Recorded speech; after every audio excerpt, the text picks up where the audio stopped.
Hey, welcome to my channel. I hope you enjoy tonight's stories. Here we venture into the dark web, peeling back layers of mystery and terror to reveal tales that were never meant to be told. Leave a like and subscribe for more dark web scary stories. I was hired to monitor a remote cabin for the dark web. It's not empty like they said. It started with an email, an anonymous one no less. I almost deleted it without reading, chalking it up to spam, but something about the subject line caught my eye. Remote surveillance job, high pay, urgent. The promise of good money had a way of making me pause. I was 2 months behind on rent, surviving on ramen, and desperate enough to consider anything that didn't come with a neon scam sign. The message was brief, just a handful of sentences, looking for a reliable individual to monitor a remote cabin. Duties include maintaining observation logs and ensuring the premises remain undisturbed. Compensation, $10,000 for 1 week, no questions. It was followed by coordinates, a vague set of instructions, and a contact link. No company name, no sender details, just the promise of more money than I'd seen in my entire life. It felt off, like the setup for a cheap horror movie, but I ignored the prickle of unease creeping up my spine. I clicked the link. Within hours, I was contacted through an encrypted chat service. The person on the other side typed in short, clipped sentences. Drive up to the cabin, bring food, water, and whatever you need for a week. Don't enter the cabin, don't engage, just watch. Report any disturbances immediately. I should have asked more questions, should have walked away, logged off, and forgotten the whole thing. But I didn't. I was broke, desperate, and blinded by dollar signs. 2 days later, I was driving up a narrow dirt road deep in the woods, guided only by the flickering GPS on my phone and the hazy afternoon light filtering through the trees. The deeper I went, the quieter it became, the kind of silence that felt alive, pressing against my eardrums and making every crunch of gravel under my tires sound like a gunshot. The cabin came into view suddenly, emerging from the forest like a forgotten relic. It was small, weathered, and leaned slightly to the right, as if it had long since given up fighting gravity. A single window stared out at me like a blind eye, and the front door was bolted shut with heavy metal chains. I parked 100 yards away, close enough to see, but not so close that I felt trapped. My car was my escape route. I kept the keys on me at all times, just in case. The instructions had been explicit. Set up camp, observe, report anything unusual. I unpacked a tent, a cooler, and a foldable chair, setting up my makeshift camp in the shadows of the towering pines. The first few hours were uneventful. The sun dipped below the horizon, painting the sky with bruised purples and oranges. The forest came alive with the sounds of crickets and rustling leaves, but the cabin remained deathly silent. Night fell fast, and with it came an unease I couldn't shake. The instructions didn't mention anything about the cabin being creepy. It should have just been an abandoned shack, but there was something about it that felt wrong. Maybe it was the way the shadows gathered around it, too thick and dark, or how the chains on the door seemed more like a warning than a security measure. Around midnight, as the temperature dipped and my breath came out in puffs of white, I noticed it, a faint glow from the single window. It was the soft, wavering light of a candle. I blinked, rubbed my eyes, and looked again, half convinced it was a trick of fatigue. The light was still there, swaying gently, casting thin, jagged shadows that danced across the cracked glass. My chest tightened, 1,000 alarms going off in my head. The email had been clear. The cabin was supposed to be empty. I grabbed my phone with shaking hands, opened the encrypted chat, and typed out a message. There's a light inside the cabin. Thought it was supposed to be empty. The response came almost immediately. Stay where you are. Do not approach. I swallowed hard, my mouth dry as I stared at the screen. The glow from the window seemed brighter now, more pronounced. I kept my eyes locked on it, adrenaline buzzing under my skin, waiting for... I didn't know what. Maybe for someone to appear behind the glass, for the candle to blow out, for the chains to rattle. But nothing happened. Minutes dragged into an hour, and then another. The forest grew colder, the chirping insects falling silent as if they too were holding their breath.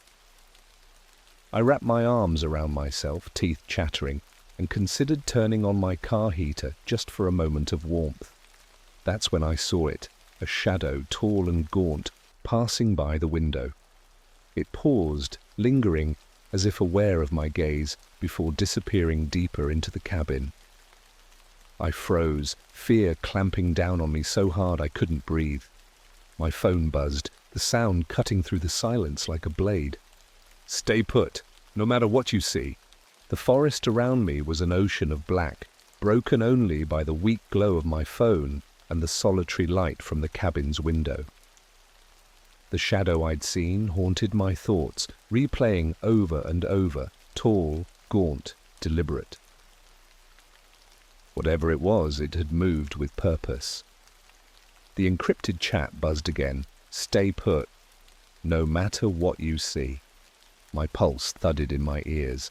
I gripped the phone so hard my knuckles turned white, reading and rereading the message until the words blurred. The rational part of my brain screamed at me to leave, to jump into my car and drive until the trees became streetlights and the forest became a distant memory. But $10,000, the promise of solving every problem that had kept me up at night, rooted me in place. Time dragged. Every creak of the trees, every rustle of leaves sent fresh jolts of anxiety through me.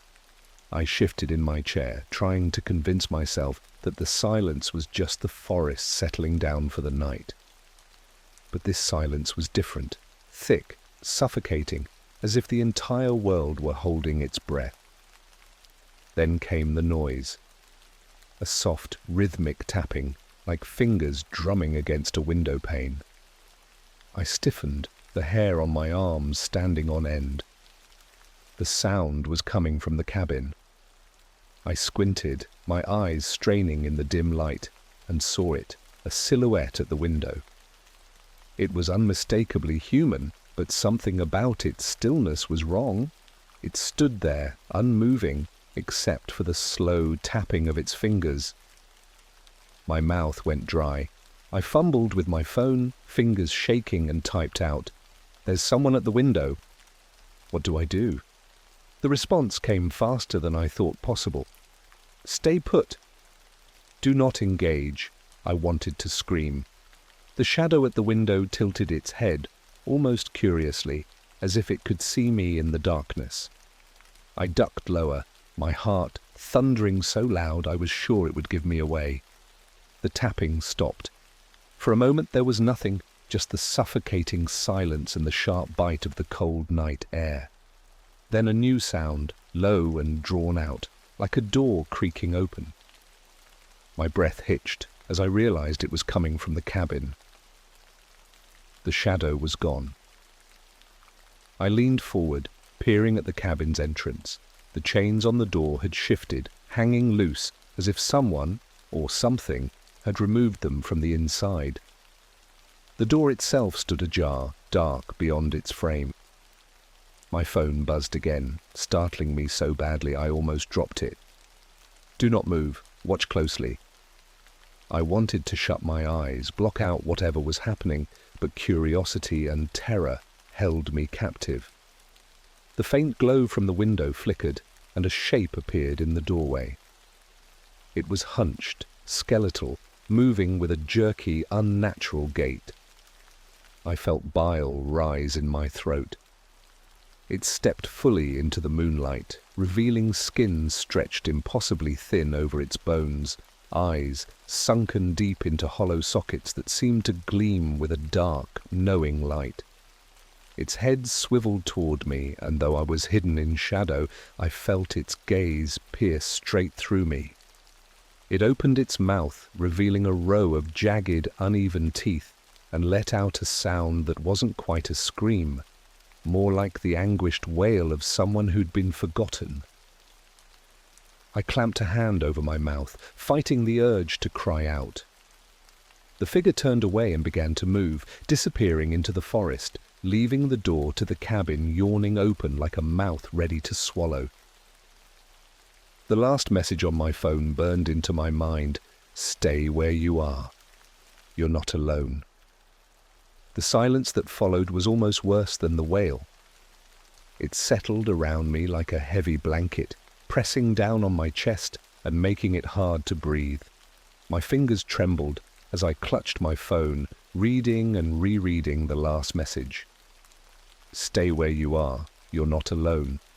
I forced myself to focus on the cabin, the door now wide open, revealing nothing but an abyss. The faint glow from inside had vanished, leaving the window dark and empty. My instincts screamed at me to leave, to abandon this job and forget the money, but my feet were glued to the ground. Fear held me hostage. The wind picked up, rustling the trees in a way that sounded too much like whispers.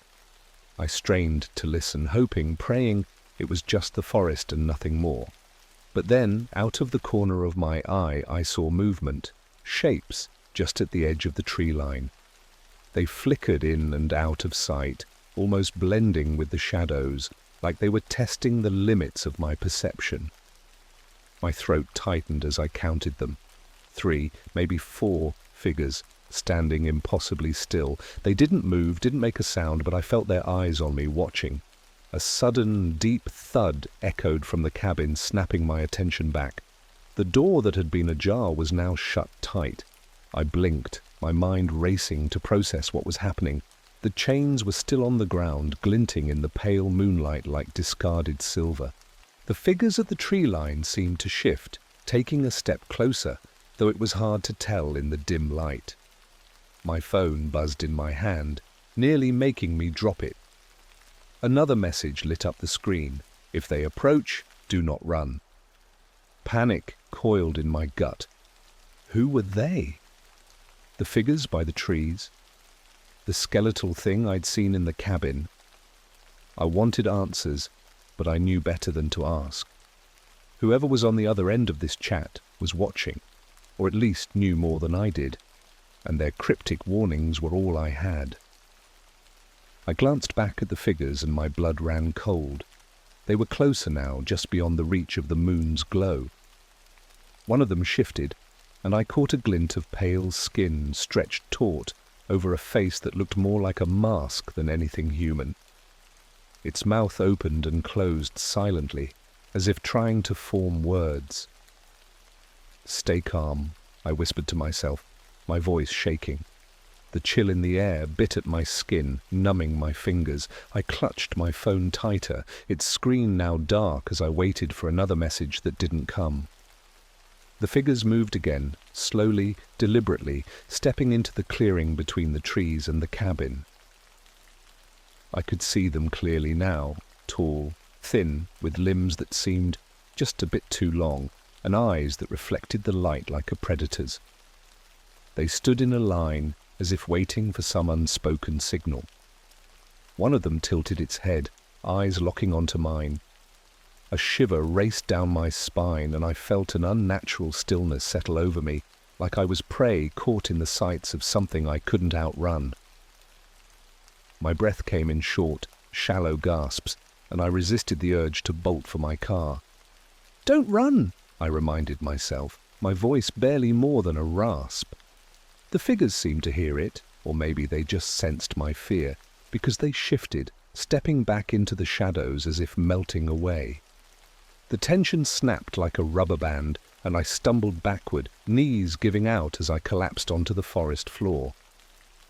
The whispering of the wind picked up again, carrying with it the faint sound of laughter, a dry, mirthless chuckle that seemed to come from everywhere at once. My phone lit up, a new message appearing. "They're testing you." Don't let them see your fear. I stared at the words, my pulse thundering in my ears. Whatever I'd signed up for, it was far more than just monitoring a cabin. The real job was surviving the night. My mind raced as I sat on the forest floor. The last message from the anonymous contact seared into my thoughts. They're testing you. Don't let them see your fear. My heartbeat thudded against my ribcage, loud and frantic, and I forced myself to take deep, controlled breaths.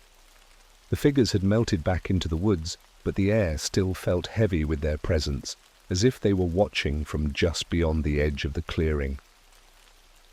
I pushed myself up, knees shaky and dirt clinging to my palms. The cabin stood in front of me, dark and silent. The chains that had once bound the door were scattered like broken promises, and the entrance gaped open, a black void that seemed to pulse with an unseen energy.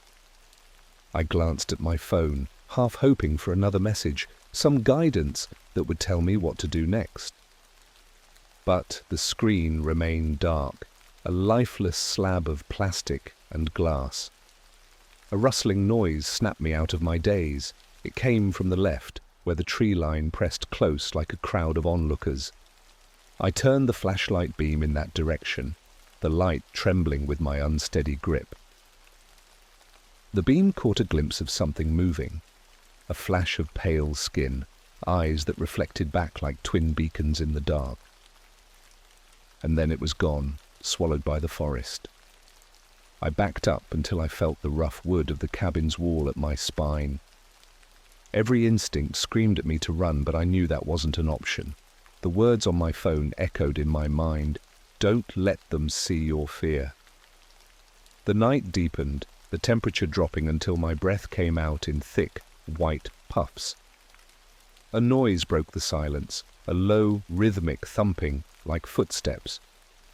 My chest tightened as I realized the sound wasn't coming from the forest, but from inside the cabin. The open door framed nothing but shadow, yet I felt the weight of eyes staring back at me from within. "Stay calm," I whispered to myself, my voice breaking. The thumping grew louder, more defined, until it stopped abruptly. The silence that followed was suffocating, a thick, buzzing void. Then a voice, soft, almost childlike, drifted out from the darkness. "Come in." My pulse spiked, and I clenched my fists to keep them from shaking. The voice had a strange, lilting quality, like it was mimicking speech rather than producing it naturally. I swallowed hard, forcing myself to focus. This was a test, just like the message said, but how far did I push it? I stepped away from the wall, keeping my flashlight aimed at the ground to avoid drawing attention. The forest around me seemed to hold its breath, the rustling leaves stilled as if waiting for my next move. The open door of the cabin felt like a mouth, poised to devour. "You shouldn't be here," the voice said again, this time sharper, angrier. The air shifted, a sudden chill sweeping over me that made the hairs on the back of my neck stand up. I scanned the clearing, looking for any sign of the figures that had watched me earlier, but the woods were a wall of shadow. I took another step back, the crunch of twigs underfoot deafening in the silence. My phone vibrated, the sudden noise jolting me so hard I nearly dropped it. I glanced down, the screen casting a blue glow over my face. "Whatever happens, do not go inside," the message read. A wave of cold dread washed over me. The voice from the cabin spoke again, this time so close it felt like it was whispered against my ear. "Come in, let's talk." I spun around, the flashlight catching nothing but the open doorway. My hand tightened around my phone until my knuckles ached. The voice had felt real, tangible, like whoever or whatever it belonged to was standing right next to me. The thumping started again, this time echoing from deeper within the cabin. It wasn't footsteps. It was slower, methodical, like something heavy being dragged. I stepped back, my pulse racing. eyes locked on the darkness inside. A shadow shifted near the doorway, tall and angular, before retreating just as quickly. The forest whispered, a sound that felt almost like laughter, cruel and mocking. I clenched my jaw, the urge to run battling with the knowledge that turning my back could be a fatal mistake. Another vibration. Another message. They want you afraid. Don't give them what they want. I took a shuddering breath, eyes fixed on the open door. Whatever game I'd stumbled into, it wasn't over yet. The forest seemed to close in, each shadow deeper, more suffocating than before. The voice, that unnervingly close, childlike voice, repeated itself, its tone lilting with an edge of impatience. "Come in, let's talk." I took a step back, heart thudding like a drumbeat in my chest. My flashlight flickered, the beam weakening as if the darkness was swallowing it whole. The thumping from within the cabin resumed, rhythmic and relentless, a dreadful heartbeat that matched my own. I glanced at my phone. The chat window sat open, but no new messages came. Whoever was guiding me had fallen silent, leaving me alone with the whispers and the oppressive chill. Suddenly the thumping stopped. Silence fell, thick and absolute. The breath caught in my throat as a figure emerged from the cabin's doorway. It was taller than before, almost scraping the frame as it stood half in shadow, half in the pale light of the moon. Its limbs were elongated, bending in ways that defied nature, and its head tilted at an unnatural angle, eyes like polished glass reflecting the moon's glow. It stepped forward, moving without sound. My instincts screamed at me to run, but the message from earlier seared through my mind. They want you afraid. I rooted myself to the spot, muscles taut, refusing to give in to the terror clawing at my insides. The figure paused at the edge of the clearing, head cocked as if studying me. Then, slowly, it lifted an arm and pointed directly at me. The forest behind it erupted in whispers, the rustling leaves now a cacophony of voices layered over each other, unintelligible but unmistakably mocking. My phone buzzed once more, the sudden noise cutting through the noise like a knife. The message was brief. Show no fear. Watch, I swallowed, throat dry, eyes never leaving the figure. It moved its hand in a slow, beckoning motion, the shadows around it undulating like a living thing. It wanted me to follow, to step closer, to cross the line between observer and participant. The whispers swelled, louder and louder, the forest seeming to shiver with their sound. The thing in front of me didn't move, waiting patiently, its eyes locked on mine. I clenched my jaw, resisting the primal urge to scream, to bolt, to do anything but stand frozen in place. Then, as suddenly as it began, the whispers stopped. The silence was so abrupt it made my ears ring. The figure lowered its arm, eyes narrowing in a way that seemed almost disappointed. It stepped backward, dissolving into the shadows of the cabin's doorway, and the forest grew still. My phone lit up with one final message. You passed. Leave now. Relief and confusion tangled together as I read the words. Passed. I glanced at the cabin, now silent, its door still open, but revealing nothing but darkness. The oppressive energy that had suffocated the clearing had lifted, replaced by an uneasy calm. I didn't wait for a second invitation. My legs finally obeyed, carrying me backward, never taking my eyes off the cabin until I reached my car. The keys were in my hand, fingers shaking as I jammed them into the ignition. The engine roared to life, shattering the silence, and I hit the gas, gravel flying as I sped down the dirt path without looking back. The road twisted and turned, the headlights cutting through the trees as if guiding me back to reality. The night air was cold in my lungs, but it felt cleaner, freer. The cabin, the figures, the voice, all of it faded in the rear-view mirror. When I was miles away, far enough that the forest became a smudge on the horizon, my phone buzzed one last time. I pulled over, the adrenaline still coursing through me, and opened the chat. Payment sent. Don't return.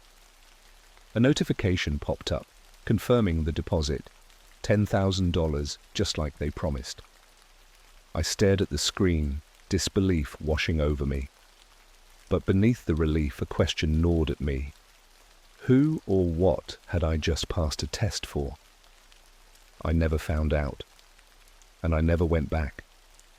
But sometimes, in the dead of night, when sleep won't come and the silence feels too deep, I hear it, the faint echo of a voice whispering from the darkest corners of my mind. Come in, let's talk.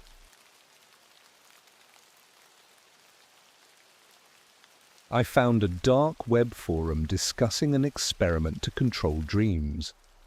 Now I'm stuck in someone else's nightmare. I've always been drawn to the fringes of the internet, the places most people avoid out of fear or simple common sense. The deep web, with its labyrinth of hidden pages and anonymous users, fascinated me.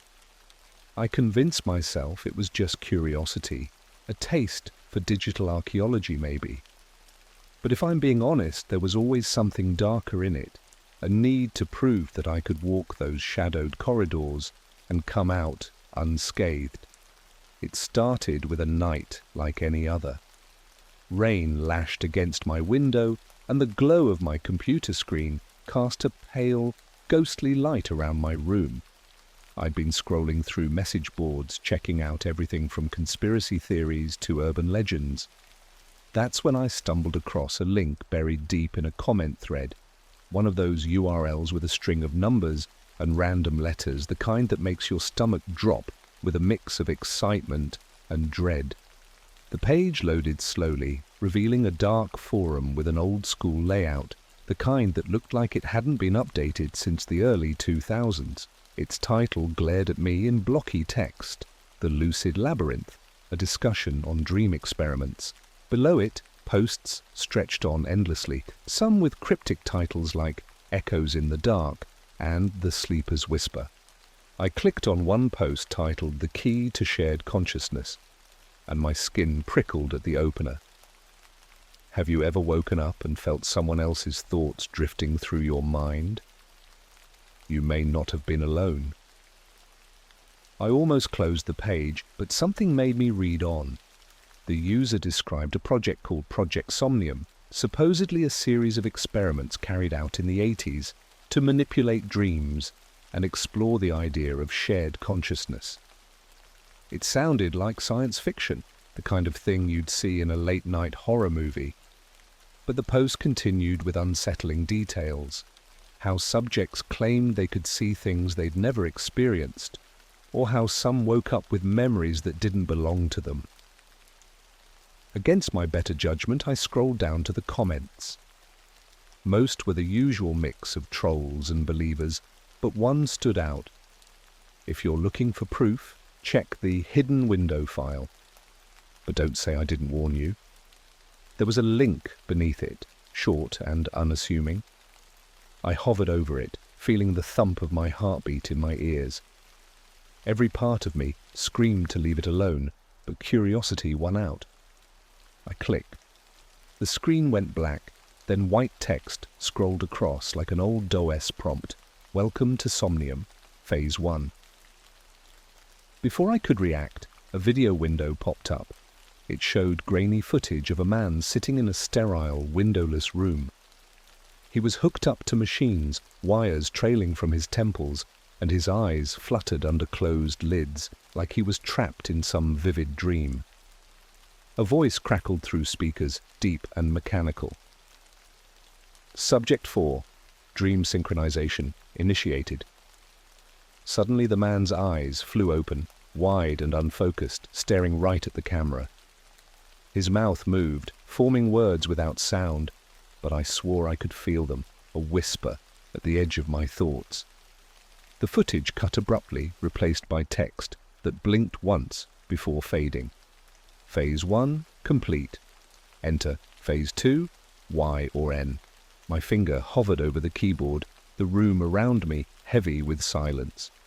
I knew I should close the window, shut down the computer, and forget I ever saw it. But something kept me there, fingers twitching with an urge I couldn't explain. Without thinking, I typed Y and hit enter. The screen flashed and everything went black. Not just the computer, the whole room. The power outage wasn't what scared me most. It was the fact that when my vision adjusted to the dark, I realized I wasn't alone. There, in the corner of my room, a shadow moved, detached from any source. It shifted, pulsing as if it were breathing, and the whisper I had imagined from the video grew louder, clearer. "You shouldn't have entered." My throat tightened, every muscle in my body locking up. The shadow stretched, elongated fingers reaching out as the whisper turned into a low, rhythmic chant.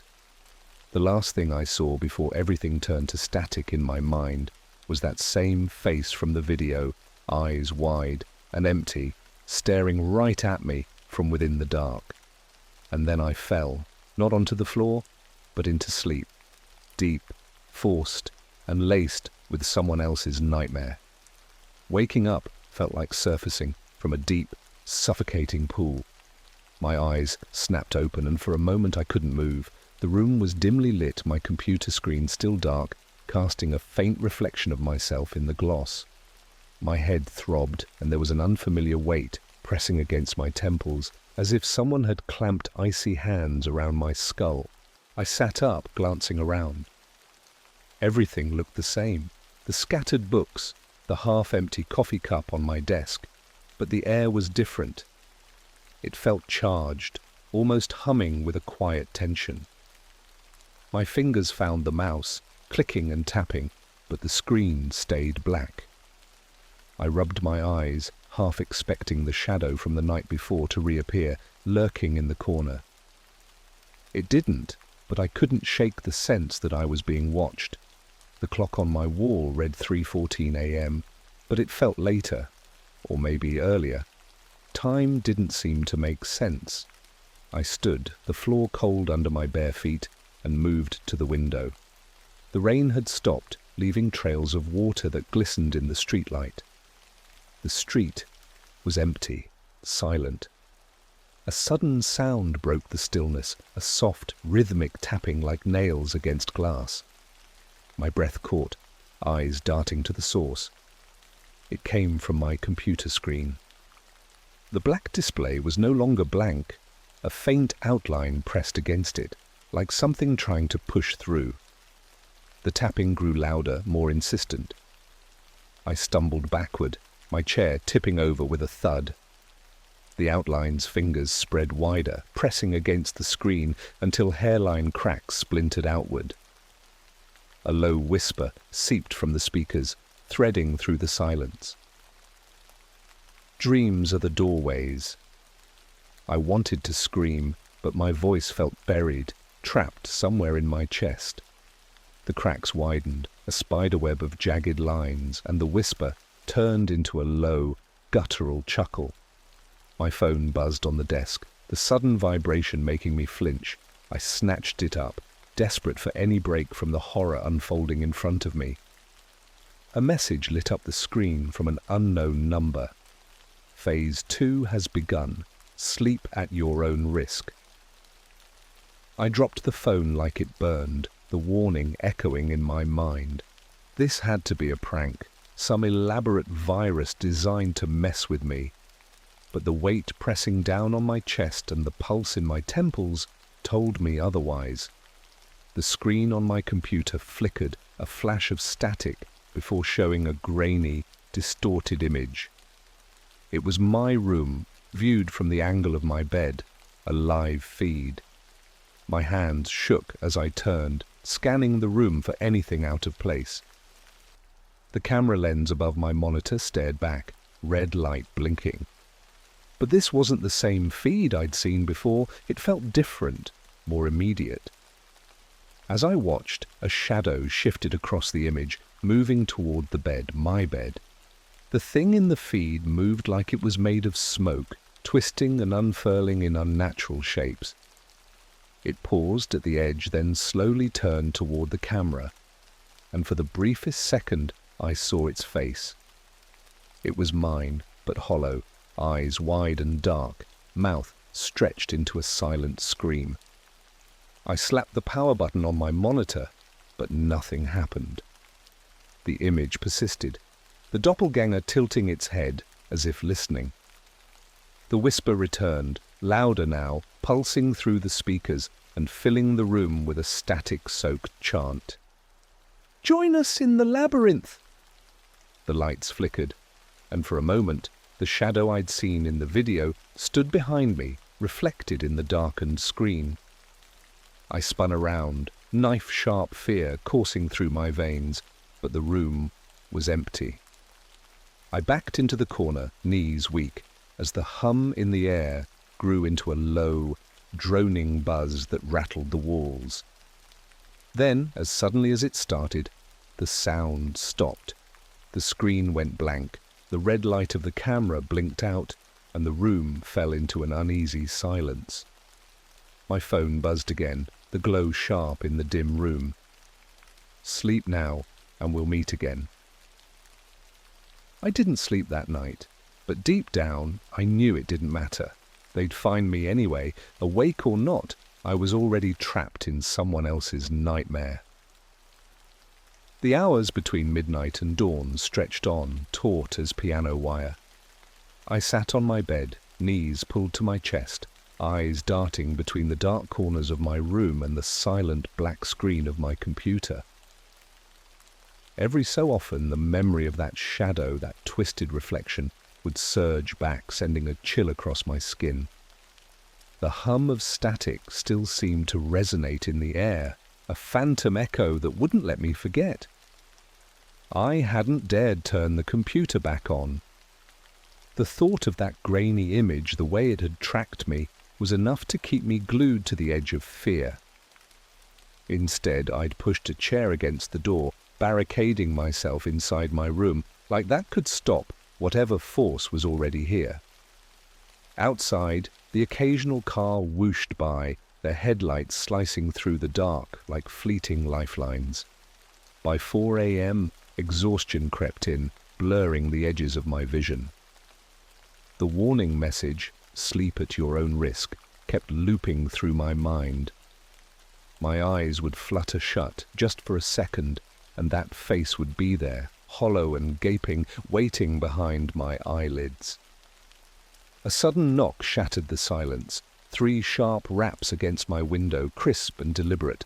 My heart slammed against my ribs, and my breath caught in my throat. The curtains fluttered slightly, though the window was shut. I couldn't see outside. The streetlight cast just enough glow to throw strange, moving shadows against the fabric. I stayed frozen, straining to hear anything beyond the pounding in my ears. When the knock came again, closer this time, I knew it wasn't from outside. It was from the computer. The screen, still black, pulsed softly as if something behind it was testing the surface, probing for a way out. "This isn't real," I whispered, voice shaking. "It can't be." The screen brightened without warning, illuminating the room in an unnatural glow. Text scrolled across, white letters stark against the black. "Are you awake?" I felt like the room itself was holding its breath, waiting for me to answer. My fingers twitched, the urge to type back almost irresistible, but I didn't move, didn't dare acknowledge it. The cursor blinked, taunting me with its rhythm. Before I could react, the glow shifted, coalescing into an image, my room, seen from above. I glanced up, instinct taking over, but the ceiling was blank, just the familiar cracks from years of wear. But on the screen, the angle moved, tilting as though something unseen was floating just above me, watching. And then there it was, a dark, wavering shape at the edge of the screen. It drifted closer, its silhouette forming fingers, outstretched and searching. I could almost feel the pressure, the cold weight pressing into my chest as it reached the center of the image. "You shouldn't be here," a voice whispered, soft and layered with static. It wasn't coming from the computer, it was behind me. I spun around, my back hitting the headboard, eyes darting to the corners where the shadows thickened. A shape shifted, sliding along the wall and pooling on the floor. It moved like ink in water, fluid and unnatural, stretching and contracting as it advanced. The whisper came again, louder now, rattling through my bones. "We told you not to look." I scrambled for my phone, hands shaking so badly I nearly dropped it. The glow from the screen cast just enough light to show that the shadow was gone, evaporated into the stillness. But the message app blinked with a new notification. "Unknown, you're already asleep." My pulse thundered as the room seemed to shift, warping at the edges. The shadows crept back, twisting and weaving into patterns that defied logic. The line between wakefulness and dreams blurred, and for the first time I understood. I hadn't been awake for hours. I was deep inside, caught in the web of someone else's nightmare, and they were making the rules. Somewhere in the darkness, the whisper returned, amused and patient. "Now let's begin phase 3. I sat paralyzed on my bed, the walls of my room twisting as if they were bending in on themselves. The text on my phone, "You're already asleep," burned into my eyes, searing itself deeper with each passing second. The whisper, that patient, amused voice, circled me, close yet coming from nowhere. "Phase 3, it said, drifting like smoke. I tried to steady my breathing, but the air felt thicker, like I was inhaling damp cotton. The shadows in the corners pulsed, and I could almost swear they moved with the rhythm of my racing heartbeat. My eyes darted around, searching for any break in this twisted reality. Then I noticed it, my reflection in the mirror by the dresser. At first glance, it was just me, pale and wide-eyed, hair disheveled, but as I stared, the reflection blinked. I hadn't. The realization crawled up my spine like 1,000 tiny needles. It blinked again, then tilted its head slowly, a movement I hadn't made. I sat frozen, unable to tear my gaze away as my mirrored self's mouth began to move. "You let them in," it whispered, the sound not coming from the mirror, but from everywhere. Its mouth curled into a grin that I knew my own face could never make, too wide, teeth too sharp, eyes too dark. I lurched off the bed, knocking into the nightstand and sending my lamp crashing to the floor. The room plunged into darkness, save for the dull glow from my phone. I scrambled to turn on the flashlight, its beams slicing through the shadows, but the room now seemed deeper, the corners stretching away into black chasms. The reflection was gone, but the silence that followed was worse. It felt like the house was holding its breath, watching, waiting. My phone buzzed, the vibration cutting through the oppressive quiet. The screen lit up with another message. "Unknown. It's time to wake up." Wake up? I didn't understand. The chill on my skin told me I was very much awake. The room's cool air, the smell of broken glass. It all felt real, too real. But deep down, something shifted, a sick realization unfurling like a slow poison. The moments of disjointed time, the sensation of eyes always watching. This wasn't just a night gone wrong. It was part of the experiment. Suddenly a sound echoed from down the hall. Not the creak of the house settling, but footsteps, slow and deliberate, making their way toward my room. I backed up until I hit the wall, the doorknob pressing into my side. The shadow under the door thickened, growing, until it seeped into the room like an ink stain spreading across paper. The handle twisted with a low, metallic groan. The door swung open, revealing the hallway cloaked in darkness. But there was movement, something shifting, crawling just out of sight. I shined the flashlight at the open space, the beam catching only glimpses of limbs bent at impossible angles, a face peering around the corner with eyes that held no white, just deep pools of black. "Join us," the whisper said, layered and warped, as if multiple voices spoke at once. My pulse roared in my ears. The edges of the room seemed to close in, folding like the pages of a book, trapping me inside. I dropped the phone and sprinted for the window, hands fumbling with the latch. The footsteps were faster now, a scuttling noise that defied logic, coming closer with each passing heartbeat. The window finally gave, sliding up with a screech. Cold air rushed in as I half climbed, half fell out, landing hard on the wet grass below. Pain shot up my arm, but I barely registered it. I pushed myself up, turning just in time to see a shadowed hand reach out from the window, fingers long and clawed, grasping at the empty air where I'd been. The whisper followed me into the night, more a hiss now, a promise. "We're not done." I ran, the street lamp's flickering light guiding me as my footsteps slapped against the slick pavement. The echo of those whispers lingered, and I knew that whatever this was, wherever it led, it wasn't over. Not by a long shot. The cold night air burned in my lungs as I ran, feet pounding the wet pavement. The neighborhood felt wrong, like I was moving through a set piece instead of reality. Every house, every flickering street lamp seemed to shift subtly, their shapes bending and warping at the edges of my vision.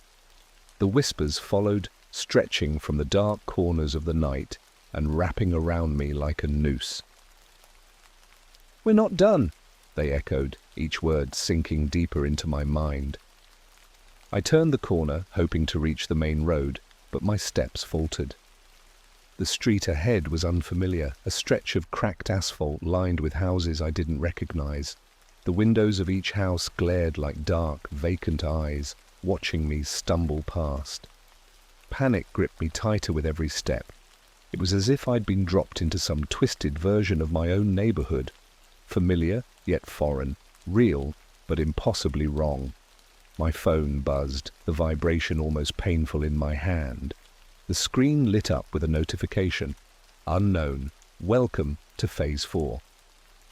Before I could process the message, the streetlights flickered and died, plunging everything into darkness. The silence that followed was deafening, pressing against my ears until the only sound was my ragged breathing. I spun around, searching for any sign of movement, but the shadows were thick, swallowing the world in front of me. Then came the footsteps. They weren't mine. A slow, deliberate cadence, closer with each step. My chest tightened as a figure emerged from the darkness, tall and thin, moving with an unnatural grace. The face was hidden in shadow, but I knew what it would look like. I had seen it on my screen, my own face, hollow and wrong. "You shouldn't have played," it said, its voice a twisted mirror of mine. I backed away, the chill of the night sinking into my bones. The ground beneath me seemed to shift, the cracked asphalt warping like liquid. I stumbled and fell, the world tilting as if the ground itself rejected my weight. When I looked up, the figure was gone, but the whispers, oh, they were louder than ever. "Phase 4 is where the real fun begins," they said, disjointed and mocking. The darkness around me flickered, and I found myself standing not on the street but inside a room. A sterile, windowless space, the same one I'd seen in that grainy video. Machines hummed softly, their lights blinking in patterns that felt almost sentient. Wires dangled from the ceiling, swaying as if moved by an unseen breeze. Subject 4, Dream Synchronization. "Active," a voice announced, deep and mechanical, echoing from nowhere. Panic clawed at my chest as I tried to move, but my body felt sluggish, weighed down by an unseen force. The walls shimmered, the sterile white morphing into shifting patterns, faces, eyes, all staring, all watching. The whispers converged, blending into a single, unified voice. "You're part of the experiment now." The room darkened, and the walls expanded into corridors that stretched into infinity. I was in the labyrinth, the one I'd read about on that cursed forum, the one built from the consciousness of those trapped within. Every turn led to another corridor, each one more twisted than the last, lined with doors that whispered my name as I passed. A door to my left creaked open, and I caught a glimpse of myself standing inside. But it wasn't me. It was that hollow version, eyes wide and dark, mouth twisting into that too wide grin. "Join us," it said, stepping forward, the sound of its approach echoing in the endless hall. I ran, my legs moved as if through thick water, each step dragging me deeper into the maze.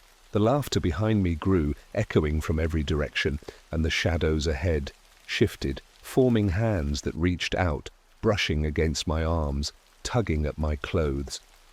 My phone buzzed one last time. I dared a glance down. Unknown. There is no waking up. The realization struck with the force of a physical blow. This wasn't a nightmare I could shake off. I was in their world now, a captive, in an experiment that never truly ended, that stretched its tendrils beyond the waking world and into the endless dark.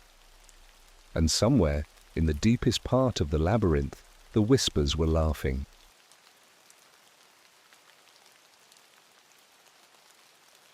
I found a dark web job that promised $20,000 to stay overnight in a lab. Now I can't get out. It all started on a night when I was desperate for cash. Bills were piling up, and my student loan reminders had become relentless. I worked a dead-end job at a local coffee shop, but with the rent increase last month, I was sinking faster than I could swim. So, when I stumbled across an ad on a forum buried deep within the dark web, I wasn't exactly in a position to be picky. The ad was simple. Seeking volunteer for overnight stay in a research lab. Compensation, $20,000.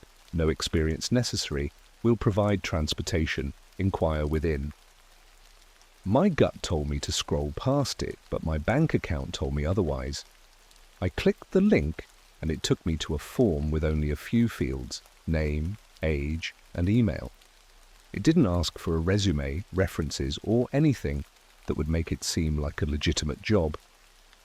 Still, I hesitated only for a second before typing in my details. I hit submit and felt a weird thrill pulse through me. Maybe this was the break I needed. Within an hour, I got an email. The subject line read, "You're in. Prepare for arrival." The message was sparse, just an address and a time. "Be ready at 8 p.m. We'll pick you up." I barely had time to think it over before I found myself counting down the hours. I kept trying to convince myself this was just an easy job, and that the dark web thing was probably just a gimmick. By 7:45 p.m., I was pacing around my tiny apartment, checking my reflection in the cracked bathroom mirror. I'd put on my most comfortable jeans and a hoodie, stuffing my phone and wallet in the pocket just in case. At 8 p.m., sharp, there was a knock at my door. I opened it to find a tall man dressed in an all-black suit, complete with dark sunglasses despite the fact that the sun had set an hour ago. He nodded and motioned for me to follow. No words exchanged.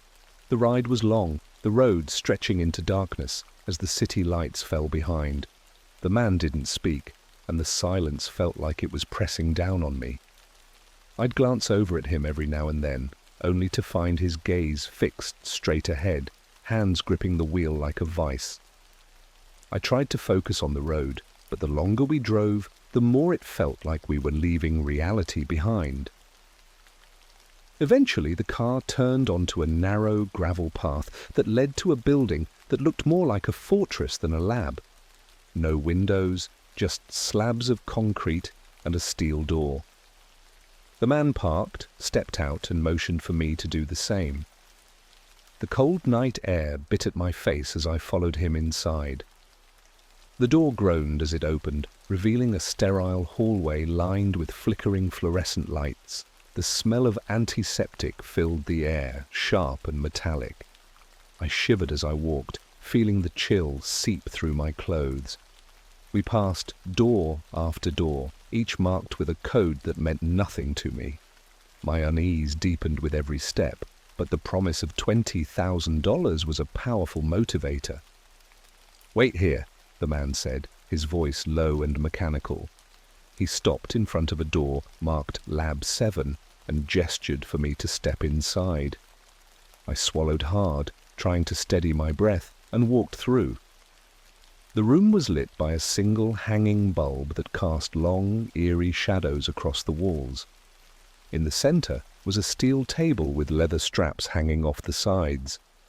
A chill ran down my spine, but before I could take a step back, the door slammed shut behind me. "Hello!" I called out, my voice echoing in the small space. Silence. I approached the table, my heartbeat thundering in my ears. That's when I noticed the clipboard lying on it. The top sheet read, "Subject 14. Stay overnight. No matter what you hear or see, do not leave the room." My throat went dry, and I felt the walls closing in around me. The distant hum of machinery came to life somewhere beyond the room, and the light above flickered, sending shadows skittering across the floor like insects. I sat on the floor with my back against the wall, knees pulled to my chest. The room felt colder now, the silence broken only by the faintest of sounds, a whisper, just on the edge of hearing. My breath caught, and I strained to listen. "Stay."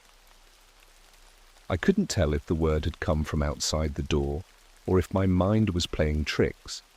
But as the hours crept on, the whispers grew louder, more insistent. The voice was neither male nor female, but it held a weight that made my skin prickle. I squeezed my eyes shut and tried to block out the sound, but in the quiet that followed, there was something worse, a soft, steady scratching from underneath the floor. I wasn't alone. The scratching beneath the floorboards gnawed at my nerves. It started slow, almost tentative, like a rat testing the edges of its trap. But as the minutes ticked by, it became more urgent, clawing at the silence until I could feel it vibrating through my spine. "Stay!" the voice whispered again, louder this time, sending a shiver down the back of my neck. It didn't come from outside the door or within the room. It felt like it was inside my head, burrowing deeper with every syllable. I gripped the edge of the table to steady myself, fingers brushing against the cold metal, as if it could anchor me in this increasingly unreal moment. The room seemed smaller now, walls inching closer with each sound. My eyes darted to the corners, half expecting shadows to slither out and take shape. Then a new noise joined the scratching, a low, rhythmic thud. My heart thumped in response, syncing with the sound like a twisted metronome. I pressed my ear against the floor, the cold seeping into my skin. The thud was coming from below, deep and steady, like a heartbeat. "What the hell did I sign up for?" I whispered to no one, my breath fogging the metal surface. The words barely left my lips when the lights flickered again, plunging the room into near darkness. I scrambled for the flashlight I'd seen lying on a small side table when I first walked in.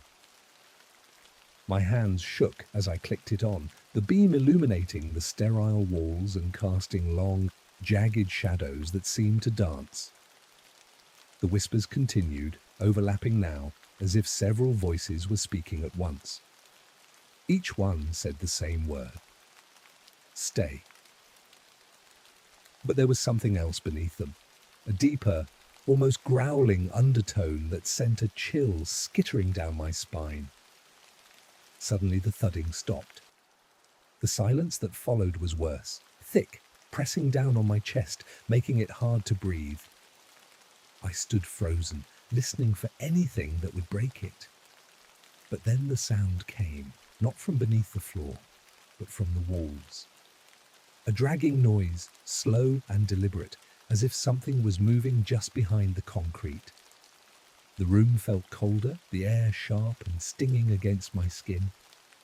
I backed up until I hit the table, the leather straps brushing against my arms like cold fingers. I yanked them away, swallowing hard. It's just the building settling, I tried to convince myself, but the lie felt hollow. The dragging grew louder, circling the room. My eyes darted around, the flashlight beam shaking as I followed the sound. It paused near the far wall, and then, impossibly, a long, thin crack appeared, splitting the concrete like a jagged grin. A sound seeped through, a wet, rasping breath. "Stay," the voices chanted, now frantic, overlapping and chaotic. The crack widened, and I could see something shifting in the darkness behind it, a glistening mass that moved too fluidly to be human. I stumbled back, the flashlight slipping from my grasp and clattering to the floor. It rolled, casting wild arcs of light that made the shadows leap and twist. The whispering voices crescendoed, filling the room until it felt like my head would burst. The crack stopped widening, and everything fell silent again. For a second, the room was still, so quiet that I could hear the blood pounding in my ears. I bent to pick up the flashlight, hands trembling, when the dragging noise erupted into a sharp, metallic scrape, the sound of nails against metal. I spun around, heart hammering, and locked eyes with the source of the noise. From the crack, a pale, thin hand with impossibly long fingers reached out, its movements jerky and unnatural. The fingers scraped against the metal floor, leaving gouges as they curled and flexed. Before I could scream, the lights blinked back on, the harsh fluorescent glare flooding the room. The crack was gone. The whispers had ceased. The only sound was my ragged breathing. But the gouges were still there, deep and unmistakable, carved into the floor like a warning. I stood there, staring at the gouges in the floor as the fluorescent light buzzed overhead, a constant reminder that reality was still present, even if it felt warped. My mind scrambled for answers, some rational explanation for what I'd just witnessed. But deep down, I knew there was none. This was something beyond reason, beyond the boundaries of anything I'd ever imagined. The silence in the room felt predatory, coiled and ready to strike. I forced myself to breathe, each inhale ragged and shallow. The whispers were gone, but I could feel a presence, a weight pressing against my chest that made it hard to think straight. I glanced at the door, solid steel, no windows. I could leave, but the clipboard's warning echoed in my mind. No matter what you hear or see, do not leave the room. I wasn't sure if leaving was even an option anymore. A sharp knock cut through the silence, making me jump. It came from the other side of the door, slow and deliberate.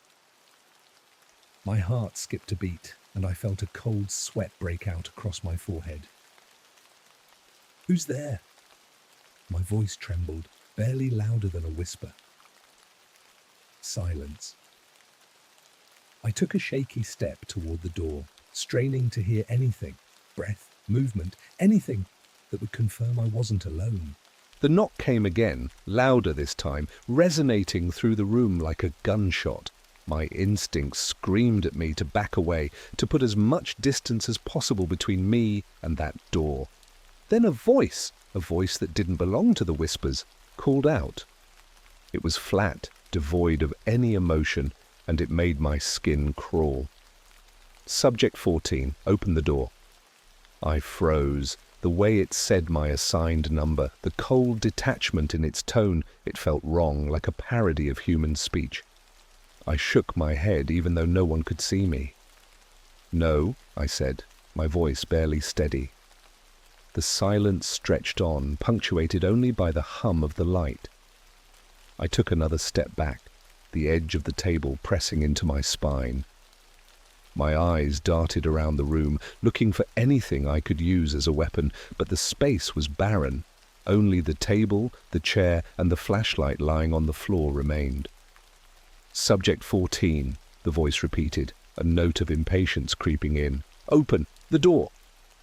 The handle twitched, a small movement that sent a jolt of terror through me. My breath quickened as I watched it twist, the mechanism clicking as it turned.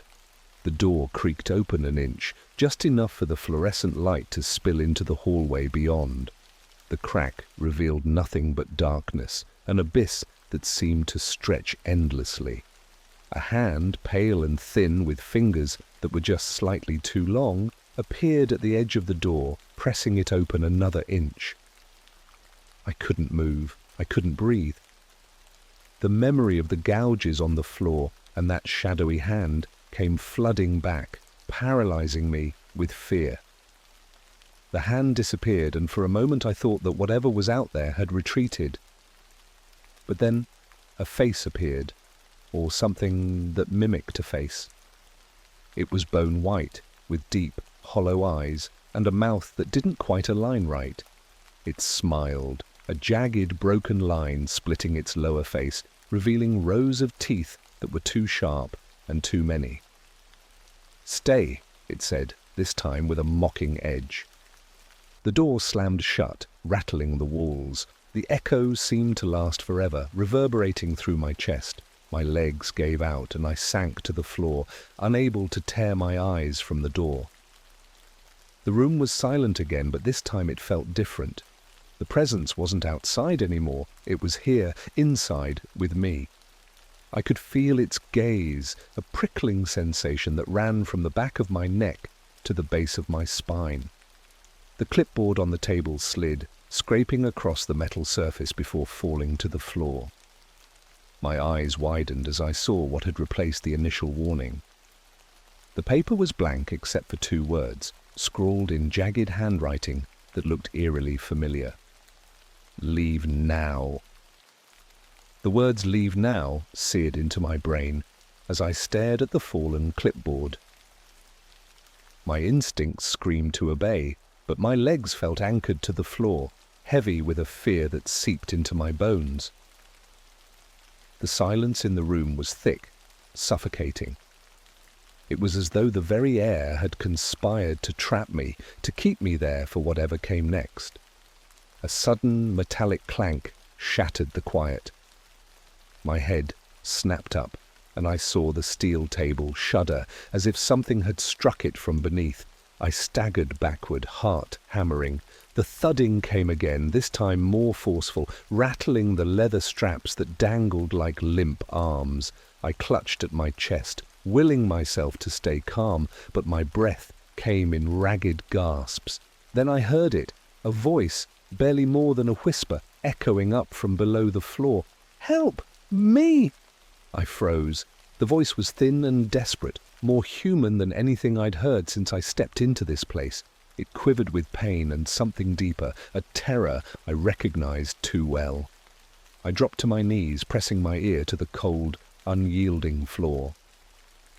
"Hello?" I whispered, my voice shaking. Silence followed, so long that I wondered if I'd imagined it. But then the voice returned, clearer this time. "Please, you have to leave, before it wakes up." A chill raced through me, spreading like frostbite. My fingers traced the gouges in the floor, the memory of those long, pale fingers scraping against metal. "Before it wakes up." The words looped in my mind, and I scrambled back to my feet, glancing at the door. It felt as though the room itself was listening, waiting for my next move. The lights flickered again, and this time, when the darkness fell, it stayed. Panic clawed at my throat, and I fumbled for the flashlight, its beam shaking wildly as I swept it around the room. Shadows leapt and twisted, but the space was empty. Or so I thought. The voice came again, now louder, coming from all directions. "It's here. It's too late." A deep, guttural growl resonated from below, vibrating through the floor. The walls seemed to breathe, the concrete groaning as though under pressure. I stepped backward, the flashlight illuminating the room in sporadic flashes as my hand trembled. I caught a glimpse of movement, something shifting in the corner, dark and amorphous. The air grew thick, suffused with a metallic tang that stung my nostrils. Then I saw it, the shape from behind the crack, fully formed now. It slithered forward, a mass of shadows that coalesced into a figure with limbs that bent the wrong way, joints cracking as it moved. Its eyes were black pits, voids that pulled at my sanity with a sickening force. "You should have stayed," it said, the words rolling out like a growl that burrowed into my skull. I stumbled back, the door within reach, but something kept me there. The voice beneath the floor, the human voice, was silent now, swallowed by the presence before me. I had a choice: stay and face whatever horror this was, or bolt, and possibly unleash whatever lay beneath. The creature took a step forward, and I snapped out of my paralysis. I lunged for the door, fingers clawing at the handle. It wouldn't budge. Panic surged as I threw my weight against it, desperate. Behind me, the growling deepened, turning into a low, rumbling laugh. The room felt smaller, the air compressed, as if a giant hand was squeezing it. I pounded on the door, my fists bruising against the cold metal. "Help!" I screamed, voice cracking, but no sound came from outside. Only that laughter, growing louder, suffocating. Just when I thought my lungs would burst, the door swung open and I stumbled into the hallway, crashing to the ground. The fluorescent lights outside flickered erratically, but they were a relief after the oppressive darkness of the room. I looked back, heart slamming against my ribs. The creature stood in the doorway, its shape wavering like smoke. It watched me, head tilted in a gesture almost curious, as if deciding what to do with me. "Run," the human voice whispered, faint and fading, and I didn't need to be told twice.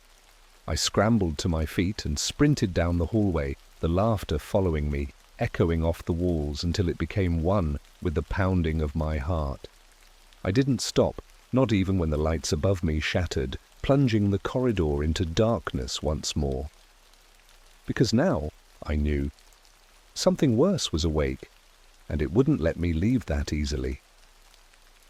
My footsteps echoed through the dark hallway, each thud mingling with the lingering laughter that seemed to chase me down like a predator. The corridor twisted and stretched, feeling longer with every step I took. The fluorescent lights above flickered erratically, casting sharp bursts of light that only deepened the shadows ahead.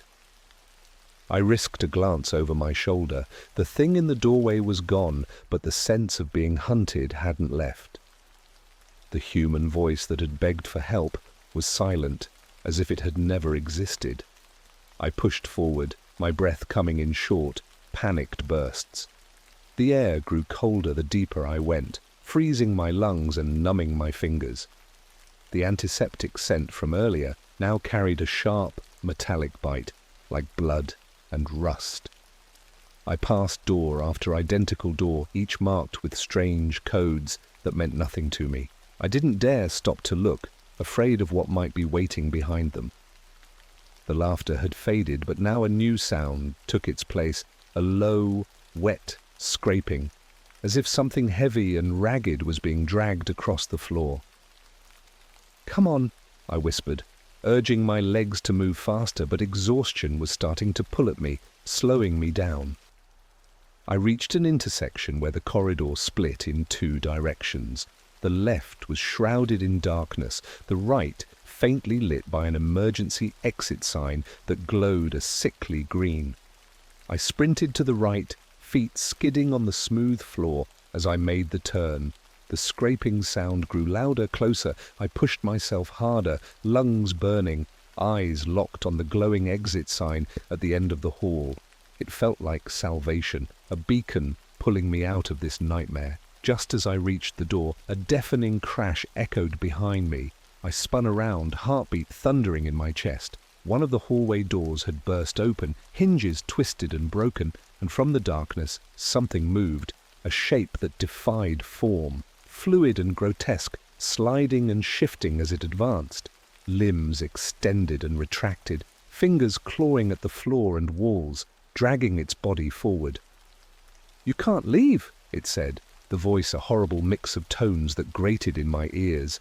Panic surged through me and I grabbed the exit handle, yanking it down. The door groaned but didn't open. I tried again, harder this time, my hands slick with sweat. The scraping was so close now, a rasping chorus that set my teeth on edge. The emergency sign flickered, casting the hall into momentary darkness before snapping back to life. "Please," I gasped, as if the inanimate door could show mercy. I slammed my shoulder against it, desperate. The metal groaned, then gave way with a shriek, and I stumbled through, nearly falling to my knees. Cold night air hit my face like a slap, sharp and sobering. I glanced back just in time to see the creature reach the threshold, its shifting body recoiling from the light. It let out a sound, part growl, part screech, that made my ears ring. "This isn't over," it hissed, the promise lingering like a curse. I didn't wait to find out what that meant. I bolted into the open field that stretched beyond the lab, my legs aching with every step. The night sky was dotted with stars, uncaring and cold, but at least it was real. The building loomed behind me, dark and silent once more, as if it hadn't just tried to consume me. I collapsed onto the damp grass, chest heaving, my mind reeling from everything that had just happened. The sounds of the lab were gone, replaced by the familiar chirps of crickets and the rustle of leaves. But the voice, the whispering voice, echoed in the back of my mind. "You should have stayed." As I lay there, staring up at the sky, the realization settled in my gut like a stone. Whatever I had witnessed, whatever I had unleashed, it wasn't bound by walls or steel doors. It was awake now, and somewhere in the shadows, it was waiting. And it wasn't done with me.